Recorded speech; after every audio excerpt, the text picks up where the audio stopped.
Iran আর মিশরের অসাধারণ বন্ধুত্ব যেভাবে শত্রুতায় পরিণত হলো। ইরান ও মিশর যে মধ্যপ্রাচ্যের সব থেকে জনবহুল দুটি দেশ তা শুধু নয়, একই সঙ্গে অন্যান্য দেশগুলোর তুলনায় এই দুটি দেশ একটি আলাদা রাজনৈতিক এবং সামাজিক পরিচয় আছে। মিশর ও ইরানের বন্ধুত্বের ইতিহাস বিবাদ যেমন আছে তেমনই সমঝোতাও হয়েছে। মধ্যপ্রাচ্যের অন্যান্য দেশগুলোর বিংশ শতাব্দী গঠিত হয়েছে, যেখানে ইরান ও মিশর প্রাচীন সংস্কৃতি কেন্দ্র হিসাবে সবসময় উচ্চ স্থানে থেকেছে। বিগত 150 বছরের ইতিহাস ঘেটে দেখা যায় যে দেশ দুটি যেমন একে অপরের খুব কাছাকাছি এসেছে নানা বিষয়ে, তেমনি আবার সংঘাত ও শত্রুতার পথও বেছে নিয়েছে দেশ দুটি। এখন মিশর ও ইরানের মধ্যে কূটনৈতিক সম্পর্ক একেবারেই তলানিতে ঠেকেছে। সাম্প্রতিক বছরগুলোতে একাধিক চেষ্টার পরেও এখনো একে অপরের দেশে রাষ্ট্রদূত নিয়োগ করেনি, কিন্তু গাজার যুদ্ধ এবং লেবাননের উপর ইসরায়েলি হামলা তেহরান ও কায়রোর সামনে একটা সুযোগ এনে দিয়েছে কাছাকাছি আসার, সম্পর্ক ভালো করার। ইরানের কূটনৈতিকদের সাম্প্রতিক গতিবিধি নজর করলেই এটা স্পষ্ট হয়ে যায় যে ইরানের তরফ থেকে সমঝোতার একটা প্রবল ইচ্ছা রয়েছে। আরব বিশ্ব এবং মধ্যপ্রাচ্য মিশর সবসময় গুরুত্বপূর্ণ বলে বিবেচিত হয়েছে। এই প্রেক্ষাপটে বিশ্লেষণ করতে হবে যে কেন ইরানের রাজনৈতিক নেতৃত্ব বিগত কয়েক বছর ধরে মিশরের সঙ্গে সম্পর্ক শুধরানোর প্রচেষ্টা করছে। ইরান ও ইসরায়েলের মধ্যে চলমান উত্তেজনা নিয়ে আলাপ করার উদ্দেশ্যেই ইরানের বিদেশ মন্ত্রী আব্বাস আরাগচি মিশর সহ ওই অঞ্চলের অন্যান্য দেশে সফর করেছেন। লেবানন, ইরাক ও সৌদি আরব সফরের পরে মিস্টার আরাগচি কায়রো গিয়েছিলেন। এই কূটনৈতিক পদক্ষেপগুলোতে মিশরের একটা ভূমিকা আছে। তাদের সঙ্গে শুধু যে ইসরায়েলের সীমান্ত রয়েছে তাই নয়, ইসরায়েলের সঙ্গে আনুষ্ঠানিক কূটনৈতিক সম্পর্কও আছে মিশরের। এছাড়াও হামাস ও ইসরায়েলের মধ্যে আলোচনাতেও মিশর গুরুত্বপূর্ণ ভূমিকা পালন করে চলেছে। ইরান আর মিশরের দ্বিপাক্ষিক সম্পর্কের ইতিহাসের দিকে তাকালে দেখা যাবে যে ভৌগোলিক দূরত্ব এবং নানা গুরুতর সমস্যা থাকা সত্ত্বেও দুটি দেশের মধ্যে বন্ধুত্ব ও সহযোগিতা বজায় থাকার অনেকগুলো কারণ আছে। তবে আঞ্চলিক ও আন্তর্জাতিক স্তরে কিছু ঘটনা এই দুটি দেশের মধ্যে সম্পর্কের প্রভাব বিস্তার করছে। অতীতে এই অঞ্চলটি অটোমান সাম্রাজ্যের অধীনে ছিল। পরে ফ্রান্স ও ইংল্যান্ডের মতো উপনিবেশিক শক্তিগুলোর উপস্থিতির কারণে ইরান ও মিশর এর মধ্যে কূটনৈতিক সম্পর্ক খুব একটা মজবুত হয়নি। 16 শতাব্দীর গোড়ার দিকে অটোমান সাম্রাজ্যের একটি প্রদেশ হয়ে যায় মিশর, কিন্তু 19বিংশ শতাব্দীর শেষের দিকে তা দখল করে নেয় যুক্তরাজ্য। 1922 সালে মিশরের স্বাধীনতা আনুষ্ঠানিকভাবে মেনে নেয়, কিন্তু দেশটির পররাষ্ট্র নীতি, সেনাবাহিনী, সুয়েজ খালের মতো বিষয়গুলো স্বাধীন দেশের কাছে হস্তান্তর করতে রাজি হয়নি তারা। ইরানের ব্যাপারে কিন্তু যুক্তরাজ্যের ভিন্ন নীতি ছিল। তারা ইরানের রেজা শাহ নামে এক সামরিক কমান্ডারকে সমর্থন দেয়, যিনি 1921 সালে এক সেনা বিদ্রোহের মাধ্যমে অনেকটা ক্ষমতা দখল করে নেন। এর 5 বছরের মধ্যেই আহমেদ শাহ কাজারকে ক্ষমতাচ্যুত করে রেজা শাহ নিজেই পাহলভি রাজা নামে একটি ক্ষমতার আসনে বসে। এভাবে প্রথম বিশ্বযুদ্ধের অব্যবহিত পরে ইরান ও মিশরের এমন দুই শাসক এলেন যাদের অর্থনৈতিক ও রাজনৈতিক নীতি নির্ধারণে নিজের দেশের মানুষের আকাঙ্ক্ষা ও হিতের বদলে যুক্তরাজ্যের নির্দেশ বেশি গুরুত্ব পেত। অন্যদিকে মিশরের সঙ্গে ইরানের রেজা শাহের সম্পর্ক পুরোপুরি ঠিক হতে প্রায় 2 দশক সময় লেগেছিল। ইরানের শাহ যখন নিজের বড় ছেলে ও যুবরাজ মোহাম্মদ রেজায়ের বিয়ের জন্য পাত্র খুঁজছিলেন, তখন তার পছন্দ হয়ে গেল মিশরের বাদশাহ ফারুকের বোন ফৌজিয়াকে। এই বিবাহ সূত্রেই রেজা শাহ ও মিশরের বাদশাহ ফারুক দুজনের জন্য রাজনৈতিক লাভ বয়ে এনেছিল। পাহলভি পরিবারের সদ্যপ্রাপ্ত বাদশাহীকে একটা আইনি মান্যতা দেওয়ার জন্য এই বিবাহ একটা গুরুত্বপূর্ণ ভূমিকা পালন করেছিল। আরব মিশরের বাদশাহ ফারুকের যে দেশ পশ্চিমা নিয়ন্ত্রণে চলতো, যাকে আরব দেশগুলো কাঠপুতুল সরকার বলে মনে করত, এই বিবাহ বন্ধন বাদশাহকে শাসক হিসাবে প্রতিষ্ঠা দিল। তিনি জেনে বুঝেই এই বিয়েতে মত দিয়েছিলেন নিজের লাভের কথা ভেবে। ইরানের যুবরাজ মোহাম্মদ রেজা পাহলভি ও মিশরের শাহজাদি ফৌজিয়ায়ের বিয়ের পরে আধুনিক ইতিহাসে প্রথমবার এক দেশ অন্য দেশে রাষ্ট্রদূত পাঠিয়েছিল। এভাবেই তেহরান ও কায়রো এর মধ্যে আনুষ্ঠানিকভাবে কূটনৈতিক সম্পর্ক শুরু হয়। সেই সময় দুই দেশের পারিবারিক সম্পর্ক ও আঞ্চলিক গুরুত্বের প্রেক্ষাপটে এক সম্পর্ক উজ্জ্বল ভবিষ্যতের দিকে এগিয়ে যাচ্ছে বলে মনে হচ্ছিল। সময় যত এগোচ্ছে, ফৌজিয়ার সঙ্গে যুবরাজ মোহাম্মদ রেজায়ের বিয়ে ইরানের রাজপরিবারের অন্যান্য অনেকের জন্য অস্বস্তির কারণ হয়ে দাঁড়ায়।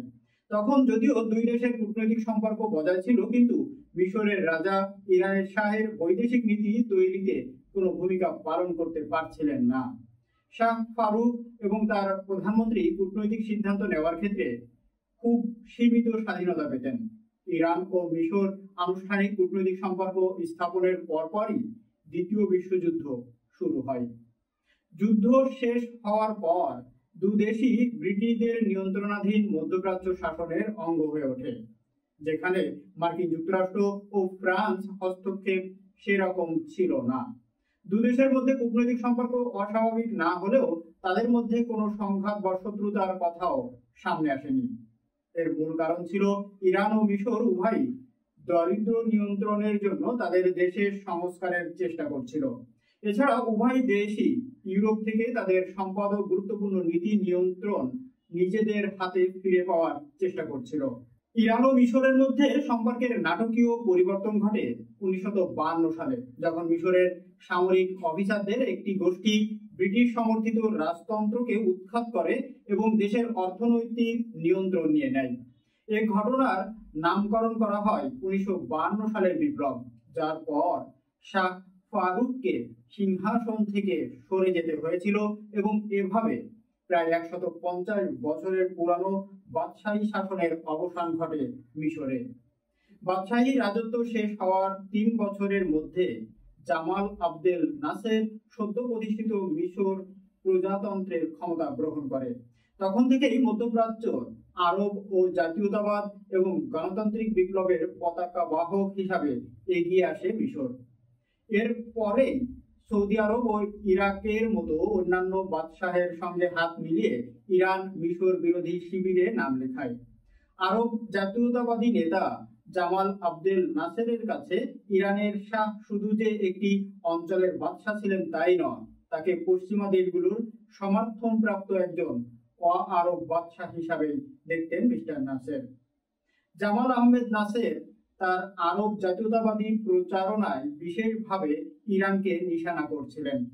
তিনি এই অভিযোগও তুলছিলেন যে ইসরায়েলের সঙ্গে হাত মিলিয়ে তারা মুসলমানদের সঙ্গে বিশ্বাসঘাতকতা করেছে আর মার্কিনী অস্ত্র শস্ত্রে সজ্জিত করে তুলছে দেশের সেনাবাহিনীকে।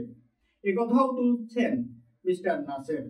জামাল আহমেদ আবদেল নাসের এই অঞ্চলে তার রাজনৈতিক লক্ষ্য অর্জনে অনেক বাধার মুখোমুখি হন এবং ইসরায়েলের সঙ্গে যুদ্ধে ধারাবাহিক পরাজয় হতে থাকে তার। হঠাৎই 1970 সালে জামাল আবদেল নাসের মারা যান। তার উত্তরসূরি আনোয়ার সাদাত, যিনি 1952 সালে বিপ্লবে জামাল আবদেল নাসেরের সহযোদ্ধা ছিলেন, দেশটির গুরুত্বপূর্ণ নীতিগুলো প্রায় সম্পূর্ণরূপে পরিবর্তন করেছিলেন তিনি।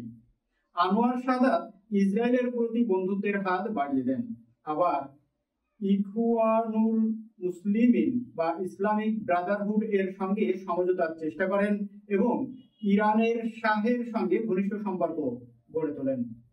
প্রাথমিকভাবে ইরানের আর্থিক সহায়তার উপরে ভিত্তি করে দুই দেশের সম্পর্ক এগিয়ে চলছিল। সেই সময় আনোয়ার সাদাত তেহরান সফরে গিয়ে মোহাম্মদ রেজা পাহলভি এর উপস্থিতিতে ফার্সি ভাষায় লেখা কিছু শব্দ পড়ে শোনান, যাতে দুই দেশের ঐতিহাসিক বন্ধুত্বের কথা উল্লেখ করা হয়। তিনি শ্রোতাদের ইরানি ও মিশরীয়দের মধ্যে প্রাচীন সভ্যতার সময় থেকেই যে সম্পর্ক চলে আসছে সে কথা স্মরণ করিয়ে দেন। তিনি জোর দিয়ে বলেন যে দুটি দেশ একই রকম, কারণ তাদের এক অভিন্ন ইতিহাস রয়েছে। আনুষ্ঠানিক বিবৃতিতে ইরানের শাহ এবং আনোয়ার সাদাত একে অপরের খুব প্রশংসা করেন। সিনাই উপদ্বীপ ও গোলান মালভূমি তাদের বলে 1973 সালে যখন ইসরায়েল দাবি তুলল, তারপরেই অন্যান্য আরো আরব দেশের সহায়তায় ইসরায়েল আক্রমণ করে মিশর। কিন্তু যুদ্ধের প্রথম দিকে তারা হেরে যায়। যুদ্ধ শেষ হওয়ার পর আনোয়ার শাহাদাত ইসরায়েলের সঙ্গে সম্পর্ক কি হবে তা নির্ধারণে কূটনৈতিক পথ বেছে নেন। এই কৌশলে তিনি ইরানের শাহ এর পূর্ণ সমর্থনও লাভ করেন। যখন মোহাম্মদ রেজা শাহ পাহলভি ক্ষমতাচ্যুত হন এবং স্থায়ীভাবে তার দেশ ত্যাগ করেন, তখন আনোয়ার সাদাত ইরানের প্রাক্তন শাহের সঙ্গে বন্ধুত্ব গড়ে তোলার চেষ্টা করতে থাকেন। মোহাম্মদ রেজা শাহের মৃত্যুর পর আনোয়ার সাদাত তার জন্য একটি বিশাল রাষ্ট্রীয় জানাজায় ব্যবস্থা করেছিলেন। তিনি পুরো বিশ্বকে দেখাতে চেয়েছিলেন যে ব্যক্তিগতভাবে শাহকে কতটা ভালোবাসেন তিনি। ইরানি ইসলামী বিপ্লব যখন তুঙ্গে, সেই সময় মার্কিন প্রেসিডেন্ট জিমি কার্টারের নেতৃত্বে আনোয়ার সাদাত ইসরায়েলি প্রধানমন্ত্রী মেনাহেম বেগিনের সঙ্গে একটি শান্তি চুক্তি স্বাক্ষর করেন। ইরানি বিপ্লবের পরপরই 1979 সালের মার্চ মাসে মিশর প্রথম আরব দেশ হিসাবে ইসরায়েলকে আনুষ্ঠানিকভাবে স্বীকৃতি দেয় এবং তাদের সঙ্গে পূর্ণ কূটনৈতিক সম্পর্ক স্থাপন করে। আনোয়ার শাহাদাতের এই পদক্ষেপ মধ্যপ্রাচ্যে আলোড়ন সৃষ্টি করে এবং আরব বিশ্বের গুরুত্বপূর্ণ নেতা হিসাবে মিশরের অবস্থান নিয়ে গুরুতর প্রশ্ন তোলা হয়। ইসরায়েলের সঙ্গে শান্তি চুক্তি স্বাক্ষরের 3 বছর পর খালেদ আল ইসলামবুলি নামের একজন মিশরীয় সামরিক কর্মকর্তার হাতে নিহত হন আনোয়ার সাদাত। মিশর জুড়ে তখন ব্যাপক অস্থিতিশীলতা, রাজনৈতিক সহিংসতা, সশস্ত্র ইসলামপন্থী বিপ্লব, এমনকি গৃহযুদ্ধের ভূমিকাও দেখা দেয়। মিশরের সামরিক বাহিনী ক্ষমতা দখলের জন্য সাদাতের উপপ্রধান হোসনি মোবারককেই সমর্থন দেয়। কায়রোতে ইরানের সাবেক শাহের উপস্থিতি এবং ইসরায়েলের সঙ্গে আনোয়ার সাদাতের শান্তি চুক্তির কারণে ইরান ও মিশরের মধ্যে সম্পর্ক আগে থেকেই উত্তেজনাপূর্ণ ছিল। সেই সম্পর্ক পরিণত হলো এক ধর্মান্ধ শত্রুতায়। আনোয়ার সাদাতকে হত্যাকারী খালেদ আল ইসলামবুলিকে একজন সাহসী যোদ্ধা হিসাবে তুলে ধরার জন্য ইরান যে রাজনৈতিক প্রচারণা করত, তারই অংশ হিসাবে তেহরানের একটি রাস্তার নামকরণ করা হয় শহীদ খালিদ আল ইসলামবুলি স্ট্রিট। সেই সময় মিশর ও ইরানের মধ্যে বৈরিতা চরমে পৌঁছেছিল। ইরান ইরাক যুদ্ধের শুরুতে মিশর সাদ্দাম হোসেনকে সমর্থন করেছিল এবং দুই দেশের মধ্যে উত্তেজনা যখন আরো বাড়তে থাকলো, তখন মিশর সাদ্দাম হোসেনের অন্যতম গুরুত্বপূর্ণ মিত্র হয়ে ওঠে। এমনকি সেই যুদ্ধের জন্য ইরাককে অস্ত্র দিয়েছিল মিশর। কিন্তু 90-এর দশকের শুরুতে সাদ্দাম হোসেন যখন কুয়েত আক্রমণ করে ইরাকের সঙ্গে যুক্ত করার সিদ্ধান্ত নেয়, তখন মিশর ইরাকের বিরুদ্ধে রুখে দাঁড়ায়। তাতে তেহরান ও কায়রোর মধ্যে সম্পর্ক অবশ্য কোনো উন্নতি হয়নি। ইরান মিশরকে ইসরায়েল ও আমেরিকার পুতুল বলে অভিযুক্ত করতে থাকে। ইসরায়েল ফিলিস্তিনি সংঘাত সমাধানের যে কূটনৈতিক প্রচেষ্টা হয় 90-এর দশকের মাঝামাঝি, মিশর সেটিকে জোরালোভাবে সমর্থন করেছিল। অন্যদিকে মার্কিন যুক্তরাষ্ট্রের শুরু করা ওই শান্তি আলোচনায় তীব্র বিরোধিতা করেছিল ইরান। 21শ শতাব্দী তখন ইসরায়েল এবং ওই অঞ্চলের জন্য খুব বেশি শান্তি দিয়ে শুরু হয়নি, বরং বড় আকারের ফিলিস্তিনি প্রতিবাদের মধ্যে দিয়ে শুরু হয়েছিল। 21শ শতাব্দীর শুরুতে তেহরান ও কায়রো এর মধ্যে মতভেদ আরো গভীর হয়। লেবাননে হিজবুল্লাহর বিরুদ্ধে সুন্নি গোষ্ঠীগুলোকে সমর্থন করছিল মিশর, কারণ হিজবুল্লাহর মতো একটি শক্তিশালী শিয়া ইসলামপন্থী সংগঠনের উত্থানে স্বাচ্ছন্দ্য বোধ করত না মিশর। অন্যদিকে 2003 সালে যুক্তরাষ্ট্র ও ব্রিটেন সাদ্দাম হোসেনকে ক্ষমতাচ্যুত করে যেভাবে ইরাকে ক্ষমতা ও প্রভাব বিস্তার করে, সেটা মিশরের পছন্দ হয়নি। ইরানের তৎকালীন প্রেসিডেন্ট মোহাম্মদ খাতামি মিশরের সঙ্গে আবারও কূটনৈতিক সম্পর্ক স্থাপনের চেষ্টা করলে দীর্ঘদিন পর দুই দেশের সম্পর্ক কিছুটা হলেও পুনঃপ্রতিষ্ঠিত হয়। তবে 2009 সালে যখন প্রেসিডেন্ট নির্বাচনের ফলাফলের বিরুদ্ধে লাখ লাখ ইরানি বিক্ষোভ দেখাতে থাকেন, এবং সেই ছবি বিশ্বজুড়ে ছড়িয়ে পড়ে, তখন মিশরের রাষ্ট্রীয় টেলিভিশনে বারবার সেই ভিডিওগুলো দেখাতে থাকতো এবং নিরস্ত্র বিক্ষোভকারীদের উপর সহিংস দমন পীড়নের অভিযোগ তুলে ধরা হতো। ইরান সরকার সে বছর ব্যাপক বিক্ষোভের পরেও টিকে গিয়েছিল, কিন্তু 2 বছরেরও কম সময় পর আরব বিশ্বের বড় অংশে এই ধরনের বিদ্রোহ ছড়িয়ে পড়ে। হোসনি মোবারককে ক্ষমতাচ্যুত করার পর ইখওয়ানুল মুসলিমিন বা মুসলিম ব্রাদারহুডের মোহাম্মদ মুরসি নির্বাচনে বিজয়ী হন। মিস্টার মুরসি জোট নিরপেক্ষ আন্দোলনের শীর্ষ সম্মেলনে যোগ দিতে তেহরান সফর করেন 2011 সালে। আবার 2 বছর পর মোহাম্মদ আহমাদি নিজাদ ওয়াইসি এর একটি সম্মেলনে যোগ দিতে কায়রো সফর করেন। কিন্তু এর পরপরই ব্যাপক বিক্ষোভের মুখে মিশরীয় সেনাবাহিনী মুরসি এর সরকারকে উৎখাত করে এবং আব্দুল ফাত্তাহ আল সিসি ক্ষমতা দখল করেন। এর পরের বছরগুলোতে মিস্টার সিসি পুরোপুরি সৌদি আরবের সঙ্গে জোটবদ্ধ হন।